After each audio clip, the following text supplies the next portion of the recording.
Hello students, welcome to the second session of civics chapter is electoral politics.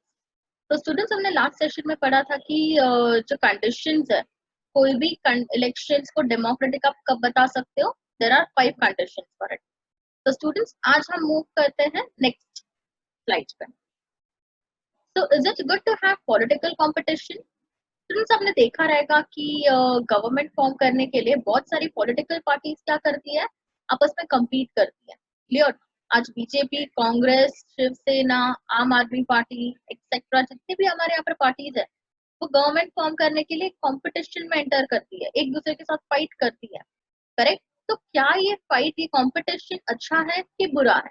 Let us have a look. Clearly, an electoral competition has many demerits. Obviously, students अगर आप देखने जाओगे तो आप ये तो बोलोगे नहीं कि नहीं बहुत अच्छा है, मारामारी होती है, फिर जेलसी है, डिसयूनाइट कर देती है कंट्री को, ये पॉलिटिकल कंपटीशन लोगों को डिवाइड कर देती है. तो हम बोलेंगे कि नहीं नहीं ये तो गलत है, इसके बहुत सारे डीमेरिट्स है ये competition. It creates a sense of disunity and factionalism in every locality. तो स्टूडेंट्स क्या होता है, सबसे पहला डीमेरिट हम पढ़ेंगे कि ये कंपटीशन की वजह से क्या होता है स्टूडेंट्स, कंट्री डिसयूनाइट होता है. आप ही देखिए, कुछ कांग्रेस को सपोर्ट करते हैं, कुछ आम आदमी पार्टी को सपोर्ट करते हैं, कोई बीजेपी को सपोर्ट करता है. तो हमारा कंट्री क्या हो रहा है स्टूडेंट्स, डिवाइड हो रहा है, डिसयूनाइट हो रहा है. क्लियर? एंड फैक्शंस मतलब काइंड ऑफ बोल सकते हो अलग अलग टुकड़ों में बट रहा है. Clear? So it creates a sense of disunity and factionalism in every locality. एक लोकेलिटी में आप देखोगे 10 टुकड़े हो जाते हैं, मतलब 10 अलग अलग प्रेफरेंस, 10 डिफरेंट ओपिनियंस हो जाते हैं कि वो कौन सी पार्टी को फॉलो करेंगे. You would have heard of people complaining of party politics in your locality. आप बोलते हो ना अरे ये तो पॉलिटिक्स है, ये क्या है, अरे ये तो पॉलिटिक्स का खेल है. करेक्ट? तो बहुत सारे लोग कंप्लेन करते हैं कि अरे ये क्या कर रहे हैं, ये डिसयूनाइट कर रहे हैं, सब पार्टी की पॉलिटिक्स का नतीजा है etcetera. Different political parties and leaders often level allegations against each others. क्या करते हैं स्टूडेंट्स, आप देखोगे पॉलिटिकल पार्टीज एंड उसके जो लीडर्स होते हैं वो अपोजिशन पार्टी उनके अगेंस्ट जो भी खड़ी है उनको गलत बताते हैं, उनके पॉलिसीज को गलत बताते हैं. काइंड ऑफ जेलसी क्रिएट हो जाती है यहाँ पर. क्लियर? तो एक दूसरे को हराने के लिए, नीचा दिखाने के लिए उन लोग कोई भी लेवल तक जा सकते हैं. तो both political parties also and their leaders also, वो दोनों क्या करते हैं, they often level allegations against each other. Parties and candidates often use dirty tricks to win elections. ये तो हमको पता है, ये डीमेरिट और एक आ गया कि क्या है, dirty tricks प्ले करते हैं इलेक्शंस जीतने के लिए. कंपटीशन है 3 जन के बीच में तो कोई ना कोई तो झोल करेगा ही. तो dirty tricks किया खेला जाता है स्टूडेंट्स यहाँ पर. Some people say that this pressure to win political fights does not allow sensible long-term policy to be formulated. अब क्या है स्टूडेंट्स, पता है ये कंपटीशन सिर्फ इनका एम क्या होता है पॉलिटिकल पार्टीज का, कि हमें ये कंपटीशन जीतना है, हमें पावरफुल बनना है, ये एक ही एम है. इसलिए students long term sensible policies, अच्छी पॉलिसीज फॉर्म नहीं हो पाती. आप देखोगे 5 साल हुए तो कांग्रेस आई, नेक्स्ट 5 ईयर्स में देखा बीजेपी आई. तो मुझे बताओ ये फाइट जो है कि 5 साल रूल करना, उसके बाद गवर्नमेंट फॉर्म करना एक्सेट्रा, इसकी वजह से लॉन्ग टर्म पॉलिसी जो 15-20 साल की पॉलिसीज होती है, एम्स होते हैं, वो सब कभी अचीव नहीं हो पाते. बिकॉज 5 साल हुआ नहीं कि वापस मारामारी चालू हो जाएगी कंपटीशन, जिसकी वजह से जो 5 साल में पॉलिसी बनाई रहेगी वो 5 ईयर्स के बाद क्या हो जाएगी, खत्म हो जाएगी. बिकॉज नेक्स्ट अगर कांग्रेस आ रही है या बीजेपी आ रही है तो वो पॉलिसी को फॉलो ही नहीं करेगी. क्लियर? तो कोई भी लॉन्ग टर्म पॉलिसी नहीं बनाना चाहती है, यहाँ पर सिर्फ शॉर्ट टर्म पॉलिसी बनती है जिससे हमारा कंट्री का डेवलपमेंट अफेक्ट होता है. Some good people who may wish to serve the country do not enter this arena. They do not like the idea of being dragged into unhealthy competition. अब students कुछ लोग बहुत अच्छे होते हैं, कुछ लोग सच्ची में कंट्री का भला चाहते हैं, वो उनको कंट्री को सर्व करना होता है, वो नहीं एंटर करते स्टूडेंट्स ये एरिया में. क्यों? Because they find it very unhealthy competition. वो बोलते हैं कि अरे यहाँ पर तो करप्शन है, यहाँ पर मैल प्रैक्टिस होता है, यहाँ पर अच्छे लोगों को टिकने नहीं देते. करेक्ट? तो उनको लगता है कि नहीं, हमें अंदर ड्रैग नहीं होना है, मतलब हम खींचते जाएंगे ये कंपटीशन में, तो ये हमारे लिए अच्छा नहीं है. क्लियर? तो जो अच्छे लोग हैं स्टूडेंट्स जिनको कंट्री का भला करना है वो भी इसमें एंटर नहीं करते, बिकॉज उन्हें पता है कि ये क्या है, अनहेल्दी कंपटीशन, यहाँ पर पूरा पॉलिटिक्स खेला जाता है. Clear students? तो हम देखेंगे कि पॉलिटिकल कंपटीशन या फिर इलेक्शंस के बहुत सारे डीमेरिट्स हैं. The first one, creates a sense of disunity and factionalism. Second, different political parties and leaders often level allegations against each other, that is jealousy है या फिर उनको गलत बताना, ये सब. फिर थर्ड देखेंगे डर्टी ट्रिक्स प्ले करते हैं स्टूडेंट्स. तो parties and candidates often use dirty tricks to win election. अब स्टूडेंट्स ये फाइट की वजह से हम देखेंगे कोई भी लॉन्ग टर्म सेंसिबल पॉलिसी नहीं फॉर्मुलेट होती, बिकॉज सब पे क्या है स्टूडेंट्स, प्रेशर है कि फाइट जीतना है, कंपटीशन जीतना है, यही एम है. ये एम नहीं है कि हमको बड़ी बड़ी पॉलिसीज बनानी है, उसको इम्प्लीमेंट करना है, ये एम नहीं है. क्लियर. तो सिर्फ झगड़ा होता है कि ये मुझे जीतना है, ये इलेक्शन मुझे जीतना है, जिसकी वजह से हर 5 साल में रूलिंग पार्टी चेंज होती है. तो पहले की पार्टी ने जो पॉलिसी बनाई रहेगी वो नेक्स्ट उसको निकाल देती है एंड वो अपने हिसाब से पॉलिसी बनाती है. तो कभी भी लॉन्ग टर्म पॉलिसी बनी नहीं पाती. फिर स्टूडेंट्स कुछ अच्छे लोग होते हैं, some good people who wish to serve the country, do not enter this arena. ये एरिया में आते ही नहीं है उन लोग पॉलिटिक्स में. क्यों? Because they find it unhealthy competition. They do not like the idea of being dragged into unhealthy competition. उन्हें पता है स्टूडेंट्स की ये कंपटीशन क्या है, बहुत ही अनहेल्दी है. अनहेल्दी का मतलब क्या है यहाँ पर, इसमें करप्शन है, मैल प्रैक्टिसेस की जाती है एंड ये जरा भी जस्टिस प्रोवाइड नहीं करते. तो इसलिए उन लोग एंटर ही नहीं करते यहाँ पर. Clear students. तो पॉलिटिकल कंपटीशन या फिर इलेक्शंस के हम देखने जाएंगे यहाँ पर बहुत सारे डीमेरिट्स हैं. What is our system of election. अब हमें इलेक्शंस के बारे में थोड़ा बहुत आइडिया तो मिल गया कि इलेक्शंस डेमोक्रेटिक कब होते हैं. अब इलेक्शंस के डीमेरिट्स भी है बराबर. अब हम स्टार्ट करेंगे कि हमारे कंट्री में इलेक्शन का सिस्टम कैसा है, कैसे होता है इलेक्शन. क्या इंडिया का इलेक्शन डेमोक्रेटिक है? ये स्टूडेंट्स, इंडिया का इलेक्शन टोटली डेमोक्रेटिक है, बिकॉज हमारे यहाँ के पीपल जो है वही अपने रिप्रेजेंटेटिव्स को इलेक्ट करते हैं and they have the power to change the existing ruler if they wish to do so. So students, can we say that Indian elections are democratic? Yes, I can say that. To answer this question, let us take a look at how elections are held in India. तो ये question को yes बोलने से पहले हम देखते हैं पहले कि कैसे इंडिया में elections होता है.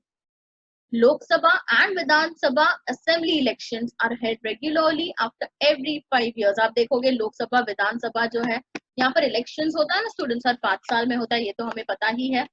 आफ्टर 5 years क्या होता है स्टूडेंट्स, सब रिप्रेजेंटेटिव्स का टर्म जो है वो डिसॉल्व हो जाता है. मतलब 5 साल के बाद समझो आप मैं हम क्या है स्टूडेंट्स, हम लोकसभा के मेंबर हैं एंड XYZ विधानसभा के मेंबर हैं. तो 5 साल हो गया, हमने रूल कर लिया, बिकॉज हमारा टेन्योर है 5 years. हर 5 साल में इलेक्शन होता है. तो जैसे 5 years कंप्लीट हुआ वैसे हमारा भी टर्म जो है वो कंप्लीट हो गया. क्लियर. तो 5 साल के बाद क्या होता है, लोकसभा और विधानसभा स्टैंड्स डिसॉल्व्ड, पूरा खत्म हो जाता है. फिर इलेक्शंस होता है एंड अगर फिर समझो हमें ही वोट मिला, हम ही जीत गए, तो हम कंटिन्यू रूल करेंगे. लेकिन अगर हम नहीं जीते तो हमारा टेन्योर एंड हो जाएगा. दैट इज 5 साल हमने रूल कर लिया, अब जो नेक्स्ट पार्टी आई जो जीती है उसको मौका मिलेगा. So elections are held in all constituencies at the same time, either on the same day or within a few days. This is called general election. So students, हमारे यहाँ पर 2 टाइप ऑफ इलेक्शंस होता है. एक होता है general election and second होता है बाय इलेक्शन. तो जनरल क्या होता है, जो बोल सकते हो पूरे एरिया में या फिर पूरे कॉन्स्टिट्यूएंसी में सेम टाइम पे इलेक्शन हो तो उसको जनरल बोलेंगे. जैसे कि अगर समझो एक कॉन्स्टिट्यूएंसी है महाराष्ट्र की, मुंबई एक कॉन्स्टिट्यूएंसी है. क्लियर. अब मुंबई में हम देखेंगे सेम टाइम पे इलेक्शन हो रहा है, either on the same day और विद इन फ्यू डेज. मतलब 7 दिन का टाइम होता है स्टूडेंट्स. आप देखोगे तो मुंबई कॉन्स्टिट्यूएंसी में 7 दिन दिया है, मतलब मुलुंड में अलग दिन पे है, भांडुप में अलग दिन पे है, फिर कोलाबा में अलग दिन पे है. करेक्ट. लेकिन स्टूडेंट्स सेम डे पे भी होता है या फिर फ्यू डेज के अंदर हो जाता है. क्लियर. लेकिन उसमें बहुत सारे मंथ्स नहीं लगते, फ्यू डेज की बात होती है. तो इसको हम क्या बोलेंगे, general election. And students by election क्या होता है, अगर समझो किसी की डेथ हो गई, एग्जांपल लेते कोई मेंबर है पार्लियामेंट का ही, लोकसभा का कोई मेंबर है. हमारे यहाँ पर लोकसभा में कितने मेंबर्स है, 545. उसमें से एक की डेथ हो गई, तो अब क्या होगा स्टूडेंट्स, उसकी जगह कौन लेगा, तो उसको हम बाय इलेक्शन बोलते हैं. तो इलेक्शन होता है अंदर ही अंदर, ताकि वो वैकेंसी जो है जो डेथ की वजह से हुई है उसको फिल कर पाए. Sometimes election is held only for one constituency, मतलब अंदर ही अंदर इलेक्शन हो जाता है एक कॉन्स्टिट्यूएंसी में तो fill the vacancy caused by death और रेजिग्नेशन ऑफ मेंबर, कोई रिजाइन कर देता है या डेथ हो जाती है, तो वो प्लेस को, वो वैकेंसी को फिल करने के लिए इलेक्शंस होता है, उसको हम क्या बोलेंगे, बाय इलेक्शन।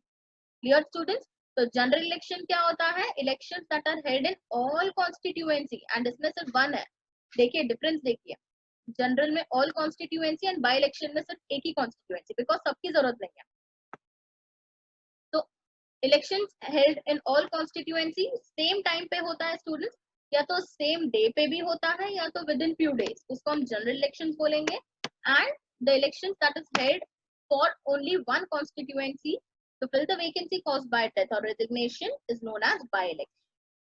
समझ गए आप? ये general election and by election दो टाइप के इलेक्शन है, लेकिन हम अभी स्टडी करेंगे स्टूडेंट्स जनरल इलेक्शन को, बिकॉज बाय इलेक्शन तो कभी कभार होता है, रोज तो नहीं होता, लेकिन जनरल इलेक्शन जो है वो हमको ज्यादा प्रायोरिटी पे स्टडी करना है, तो हम उसकी ही बारे में बात करेंगे।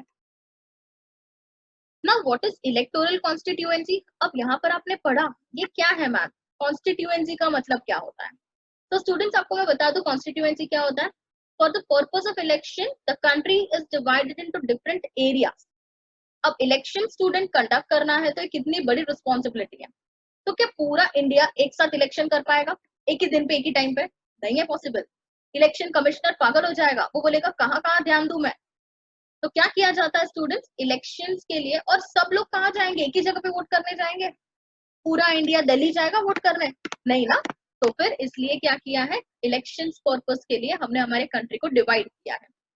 क्लियर? अब अलग अलग एरियाज में डिवाइड किया है, जैसे कि एक कॉन्स्टिट्यूएंसी हुई आपकी मुंबई, सेकेंड कॉन्स्टिट्यूएंसी पुणे है, पुणे में भी अलग अलग कॉन्स्टिट्यूएंसी रहेंगे, पुणे भी डिवाइडेड रहेगा डिफरेंट कॉन्स्टिट्यूएंसीज में, मुंबई भी अलग अलग कॉन्स्टिट्यूएंसी में डिवाइड रहेगा। ये कैसे होता है स्टूडेंट्स, पॉपुलेशन के हिसाब से। जहां पर पॉपुलेशन ज्यादा वहां पर आप देखोगे तो कॉन्स्टिट्यूएंसी ज्यादा होता है, एंड जहां पर पॉपुलेशन कम होता है तो वहां पर एक कॉन्स्टिट्यूएंसी चल जाती है, मतलब उसको अपने एक कॉन्स्टिट्यूएंसी के अंडर रख देते हैं वो पूरे एरिया को। क्लियर? तो समटाइम्स इलेक्शंस, ये देख लिया हमने, अभी व्हाट इज इलेक्टोरल कॉन्स्टिट्यूएंसी क्या है वो देखते हैं। In our country we follow an area based system of representation, कि हमारे एरिया में कौन सा कैंडिडेट खड़ा है, वो एरिया में कौन सा कैंडिडेट खड़ा है, मुलुंड में कौन खड़ा है, भांडुप में कौन खड़ा है, क्लियर है, नाहौर में कौन खड़ा है। तो हम क्या करते हैं, रिप्रेजेंटेशन एरिया बेस्ड होता है हमारा। The country is divided into different areas for the purpose of election. These areas are called electoral constituency. समझा स्टूडेंट्स? मतलब जो डिवाइड किया है हमने, जैसे कि नाहौर में 2 कॉन्स्टिट्यूएंसी, भांडुप बड़ा है तो 4 कॉन्स्टिट्यूएंसी, मुलुंड मीडियम है तो हम बोलेंगे 3 कॉन्स्टिट्यूएंसी। तो हमने अकॉर्डिंग टू एरिया हमने डिवाइड करके रखा है, जिसको हम बोलेंगे इलेक्टोरल कॉन्स्टिट्यूएंसी। तो the voters who live in an area elect one representative. अब हम मुलुंड में रहते हैं, मुलुंड में भी 3 है, तो हमारे यहाँ पर जो बंदा खड़ा है करेक्ट रिप्रेजेंटेटिव, उसे हम वोट करेंगे। बहुत सारे कैंडिडेट्स खड़े रहेंगे लेकिन उसमें से हम एक को वोट करेंगे। For Lok Sabha elections the country is divided into 543 constituency. अब स्टूडेंट्स जब लोकसभा इलेक्शंस होता है ना, जब प्राइम मिनिस्टर को चूज करना होता है करेक्ट, तो वो उसके लिए हमारा कंट्री जो है वो 543 कॉन्स्टिट्यूएंसीज में डिवाइड है। सोचो स्टूडेंट्स, पूरा इंडिया डिवाइड हो जाता है तभी, एंड 543 अलग अलग कॉन्स्टिट्यूएंसीज एरियाज बन जाते हैं जहाँ के लोग उनके रिप्रेजेंटेटिव्स को वोट करते हैं। The representative selected from each constituency is called member of parliament और एमपी। अब आपको रिसेंट एग्जाम्पल दूं मैं, मनोज कोटक पता होगा आपको, मनोज कोटक जो यहाँ के पहले लीडर थे, बोल सकते हो एक काइंड ऑफ पॉलिटिकल लीडर थे। वो क्या हुआ स्टूडेंट्स, उन्होंने ये इलेक्शंस जीता मुलुंड का, मुलुंड के रिप्रेजेंटेटिव बने एंड वो जीत गए, जिसकी वजह से वो पार्लियामेंट के मेंबर बन गए, एमपी। तो लोकसभा इलेक्शन में उन्होंने पार्टिसिपेट किया था मनोज कोटक जी ने, एंड हमारी कंट्री 543 कॉन्स्टिट्यूएंसीज में डिवाइड हुई लोकसभा के टाइम पे। तो हमारे कॉन्स्टिट्यूएंसी दैट इज हम बोल सकते हैं हमारी 8th कॉन्स्टिट्यूएंसी रहेगी।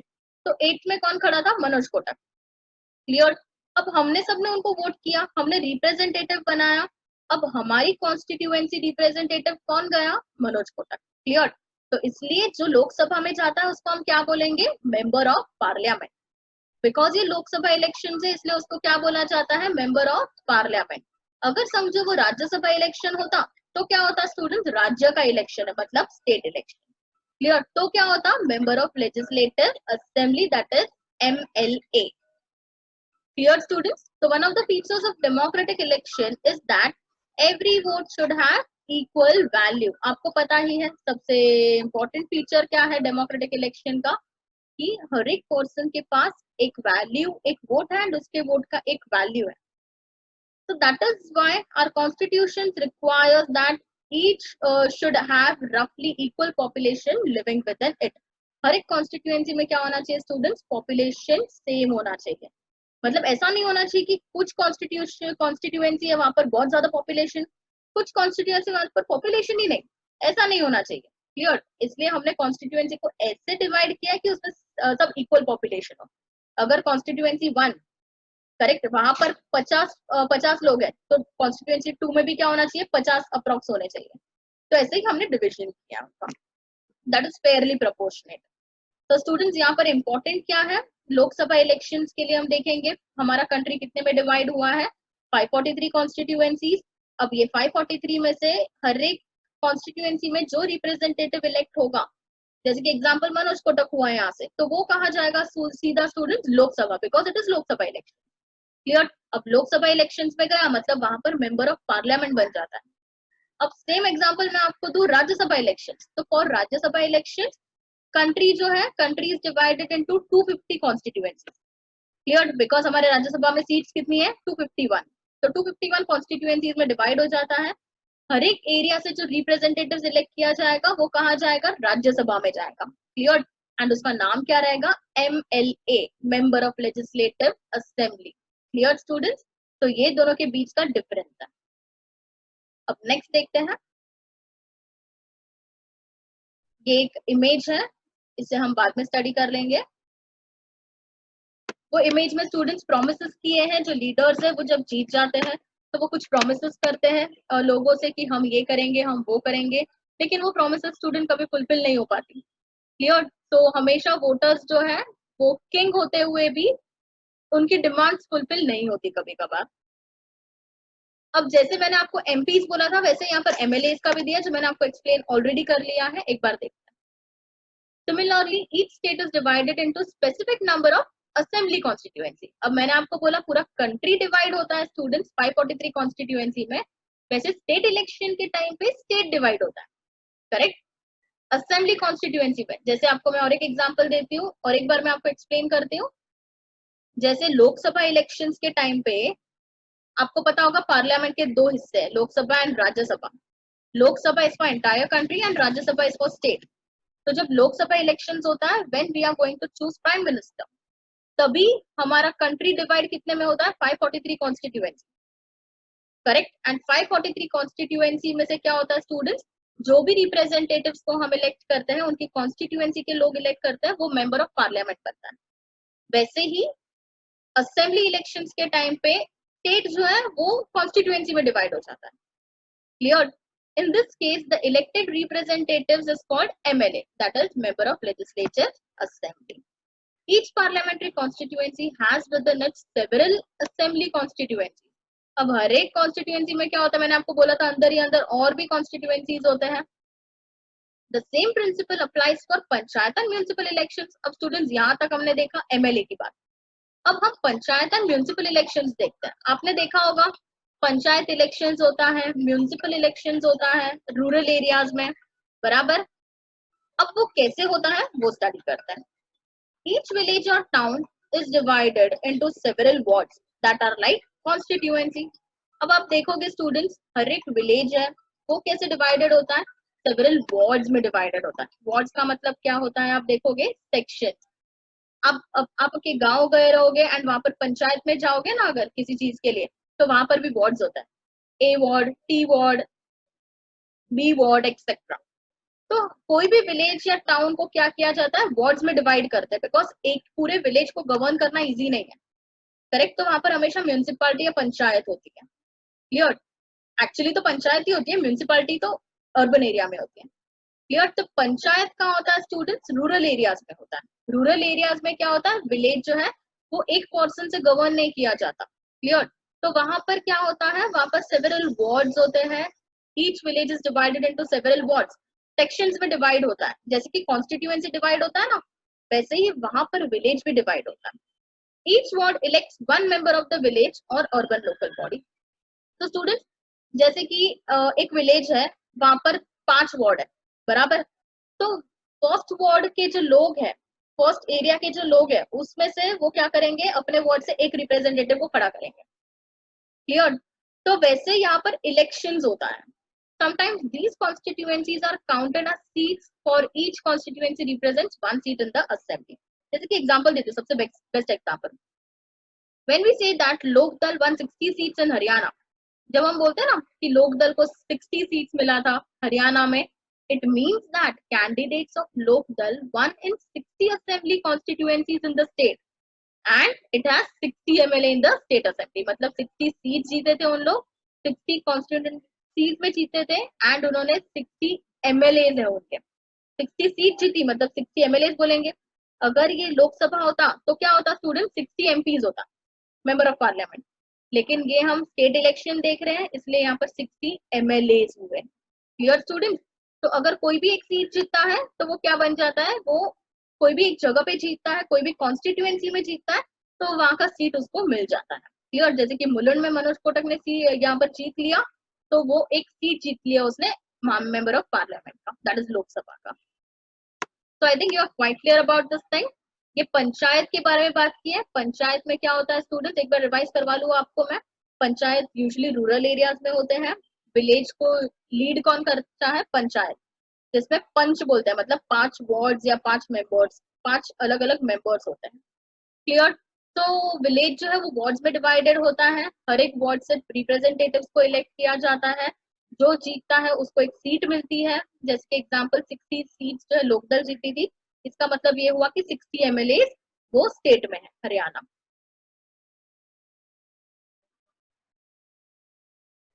अब स्टूडेंट्स यहाँ पर आप देखोगे म्यूनिसिपल इलेक्शंस भी है। अब म्यूनिसिपल इलेक्शंस में क्या होता है, हमारे अर्बन एरियाज की बात करूंगी मैं, म्यूनिसिपालिटी अर्बन एरियाज में होती है। आपने देखा रहेगा देवी दयाल पे टी वार्ड है, करेक्ट। तो ये सब म्यूनिसिपालिटीज है, म्यूनिसिपल इलेक्शन।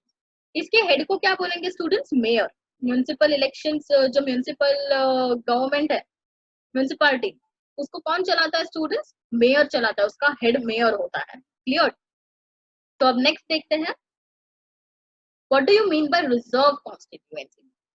अब स्टूडेंट्स आपको ये इमेज देख के कुछ आइडिया आ रहा है कि ये रिजर्व कॉन्स्टिट्यूएंसी किसके बारे में बात कर रहे हैं। देखिए यहाँ पर 130 crore Indian and 63 Indian billionaires. अब यहाँ पर ये बताया है सबका वोट कुछ का विकास। वोट तो सब कर रहे हैं, लेकिन स्टूडेंट्स विकास कुछ ही लोगों का हो रहा है। 130 करोड़ इंडियंस ने वोट किया है, लेकिन उसमें से 63 इंडियंस बिलियनर बन गए। क्यों ऐसा, बाकी ने भी तो वोट किया है, तो उनका विकास क्यों नहीं हो रहा है। तो ये बताता है स्टूडेंट्स कि इनके पास इतना पैसा नहीं है, इतना रिसोर्सेस नहीं है जितना ये रिच लोगों के पास। तो रिजर्व कॉन्स्टिट्यूएंसी का मतलब होता है कि हमने कुछ कॉन्स्टिट्यूएंसी या फिर कुछ एरिया, वीकर सेक्शंस या फिर जो रिसोर्सफुल नहीं है, जैसे कि weaker sections of society, SC है, schedule caste, schedule tribes, OBC, ये सब के लिए हमने रिजर्व रखा है, ताकि उनको भी सेम अपॉर्चुनिटी मिले as that of rich people. So the constitution makers, however, were worried that in an open electoral competition, certain weaker sections may not get a good chance to stand or to get elected to the Lok Sabha and SLA. Clear? तो students जब constitution makers हमारे constitution बना रहे थे, उन्होंने देखा बनाने के बाद, तो उन्हें पता चला, एक काइंड ऑफ फियर था, दे वर वरिड कि हमारे वीकर सेक्शंस, उन्होंने बोला हमारे कंट्री में तो ज्यादातर वीकर सेक्शन से बिलोंग करते थे तभी, तो उन्होंने बोला कि वीकर सेक्शंस जो है उनको चांस ही नहीं मिलेगा कि उन लोग कभी लोकसभा में खड़े रह पाए इलेक्शंस के लिए या राज्यसभा में खड़े रह पाए। क्लियर स्टूडेंट्स, क्यों, बिकॉज उनके पास पैसा नहीं है। जिनके पास पैसा है ना, वो उनको कभी इलेक्शंस में एंटर करने नहीं देगा। They may not have required resource, मतलब पैसा नहीं है उनके पास, एजुकेशन लिटरेसी नहीं है because they are poor, and contacts भी नहीं है स्टूडेंट्स। इनके पास हाईएस्ट कॉन्टैक्ट होगा, ये रिसोर्स वाले है ना, पैसे वाले, 1000 कॉन्टैक्ट रहेगा, लेकिन ये बेचारों के पास कोई कॉन्टैक्ट नहीं रहेगा, इनका कोई सुनेगा भी नहीं। So they may not have required resources, education and contacts to contest and win elections against another. ना इन लोग कभी एंटर कर पाते हैं, ना इनसे जीत पाते हैं कभी. Now those who are influential and resourceful may prevent them from winning elections. तो स्टूडेंट्स कभी कभार कई कई मेहनत करके यहाँ के लोग एंटर कर लेते हैं ना कभी कभार इलेक्शंस में, लेकिन ये जो resourceful and powerful influential people है ना, वो कभी इनको जीतने नहीं देते इलेक्शन, हमेशा प्रिवेंट करते हैं उनको कि आप इलेक्शन ना जीतो. इफ दैट हैपेंस स्टूडेंट्स, अगर ऐसा हो गया तो क्या होगा स्टूडेंट्स, ये देखोगे आप, ये पॉपुलेशन हमारा मेजोरिटी में है, तो हम देखेंगे कि हमारी पार्लियामेंट जो है, the parliament and assemblies would be deprived of the voice of significant section of our population. मतलब इनकी आवाज हम सुन ही नहीं पा रहे हैं, हम किसका सुन पा रहे हैं, सिर्फ ये रिच पीपल है उनका ही सुन पा रहे हैं. मतलब पार्लियामेंट पे क्या इल्जाम लगेगा कि वो किसको किसको किसको ज्यादा फेवर कर रही है, रिच, जो majority of the population poor है, करेक्ट, जिनको इंटर करना है इलेक्शन में, उनका पार्लियामेंट नहीं सुन रही है, तो parliament will be deprived of the voice. Voice मतलब इनकी आवाज नहीं सुनाई दे रही है उनको. अगर ऐसा हुआ स्टूडेंट्स तो हमारा डेमोक्रेसी क्या हो जाएगा, less representative and less democratic हो जाएगा. बिकॉज डेमोक्रेसी का मतलब क्या है, इनका भी स्टेटस उतना ही होना चाहिए जितना रिच का होना चाहिए. क्लियर, बिकॉज वोट दोनों कर रहे हैं, तो ऐसा क्यों कि पैसा इनको मिले इनको ना मिले, इक्वल डिस्ट्रीब्यूशन ऑफ इनकम भी तो होना चाहिए. तो अगर ऐसा कुछ हुआ स्टूडेंट्स, अगर हमने इनको रिजर्वेशन नहीं दिया तो क्या हो जाएगा, हमारा कंट्री लेस डेमोक्रेटिक हो जाएगा. स्टूडेंट्स प्रॉब्लम समझा आपको, दिस वाज द प्रॉब्लम कि हमने क्यों रिजर्व कॉन्स्टिट्यूएंसी अडॉप्ट किया, फिर हमने क्यों कुछ वीकर सेक्शंस के लिए रिजर्वेशंस रखे. क्लियर स्टूडेंट्स, तो आपको मैं एक बार शॉर्ट में इसको एक्सप्लेन कर लेती हूँ कि हमारे कॉन्स्टिट्यूशन मेकर्स क्यों वरिड थे. Because they thought that in an open electoral system, open electoral system मतलब जहां पर ओपन इलेक्शंस होते हैं, वहां पर वीकर सेक्शंस को कोई भी चांस नहीं मिलेगा इलेक्शंस लड़ने के लिए. कहाँ इलेक्ट होने के लिए स्टूडेंट्स, या तो लोकसभा या राज्यसभा, उन लोगों को चांस ही नहीं मिलेगा. Why they will not get chance? Because they do not have resources, education and contacts to win elections. बराबर, and जो rich and influential है, they will always prevent them from winning election. And अगर ऐसा हुआ तो our parliament would be deprived of the voice of significant or you can say majority of the population of the country. Hence, अगर ऐसा हुआ तो हमारा country क्या हो जाएगा, लेस डेमोक्रेटिक हो जाएगा. सो ये इसका इन्होंने, जो हमारे मेकर्स हैं, उन्होंने एक सोल्यूशन निकाला. क्या निकाला देखते हैं solution. So the makers of our constitution thought of a special system of reserve constituencies for weaker sections. जैसे मैंने आपको बोला कि इसका सोल्यूशन क्या है, आप उनको रिजर्वेशंस दे दो. क्लियर, आज भी आप देखोगे हमारे schools, colleges, institution, government jobs, ये सारी जगह पे इनके लिए रिजर्वेशन है स्टूडेंट्स.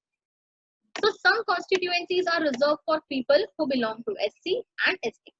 तो SC के लिए हमने कुछ रिजर्वेशन दे के रखे कि 10% सीट आपको मिलेगी, ST 12% आपको मिलेगी, आप ओबीसी से बिलोंग करते हो, अरे 40% आपको मिलेगी. ऐसे एग्जांपल दे रही हूँ मैं आपको. In SC reserve constituency, only someone who belong to SC can stand for election. अब स्टूडेंट्स, ये जो बैकवर्ड क्लास है SC, शेड्यूल कास्ट, अब ये कॉन्स्टिट्यूएंसी में कौन जाएगा, क्या एसटी वाले जा सकते हैं, क्या ओबीसी वाले जा सकते हैं, क्या ओपन वाले जा सकते हैं, कोई नहीं जा सकता. Only those who belong to schedule caste can enter this constituency. Correct, they can only stand for elections in this constituency. मतलब एग्जांपल दूं मैं आपको, डंपिंग रोड पे ज्यादातर कौन सी कम्युनिटी है, जयभीम कम्युनिटी है, तो वहां का लीडर जो वो कॉन्स्टिट्यूएंसी में लीडर है ना, वो भी जयभीम वालों का ही खड़ा होता है. Clear. So similarly, only those belonging to ST can contest an election from constituency reserved for ST. वैसे ही सेम एग्जांपल, जो कॉन्स्टिट्यूएंसीज ST के लिए रिजर्व रखी है हमने, तो वहां पर कैंडिडेट कौन खड़ा रहेगा, सिर्फ ST वाला ही खड़ा रहेगा. मतलब उनको भी चांस मिल गया इलेक्शन में पार्टिसिपेट करने का. Yes sorry. Currently in the Lok Sabha, अब करंटली बात करें कितनी सीट्स रिजर्व्ड है, लोकसभा में 84% सीट रिजर्व्ड है SC के लिए एंड 47 सीट्स ST के लिए. तो स्टूडेंट ज्यादा हो गया है, हम देखेंगे अप्रोक्स 130 सीट्स जो है वो रिजर्व्ड हो चुकी है इनके लिए ही. तो 84% SC के लिए है एंड 47% ST के लिए है. Thus, the reserved seats for SC and ST do not take away the legitimate share of any other social group. So आप देखोगे ये जो रिजर्वेशंस दिए हैं, ताकि क्यों दिए हैं स्टूडेंट्स हमने, ताकि इनका जो हक है वो कोई और ना छीन के जाए, इनको भी सोसाइटी में उतना ही इक्वल शेयर मिले, लीगल शेयर मिले जितना दूसरे सोसाइटी सेक्शंस ऑफ सोसाइटी को मिलता है. अब इसमें से रहा कौन स्टूडेंट्स? ओपन कैटेगरी, जो हम होते हैं ओपन कैटेगरी. क्लियर? तो हमारे लिए कोई रिजर्वेशन नहीं है. आप देखोगे हमने किसके लिए रिजर्वेशन रखे हैं? Weaker section. बिकॉज हम क्या हो सकते हैं स्टूडेंट्स, हम ओपन में हैं, हम अभी भी हमारे लिए लड़ सकते हैं, वी आर रिसोर्सफुल. लेकिन जो वीकर सेक्शन है उनके लिए अपॉर्चुनिटी नहीं है, इसलिए हमने उनको रिजर्वेशन के थ्रू अपॉर्चुनिटी दी है. Clear students? So this was all about this section. Thank you so much.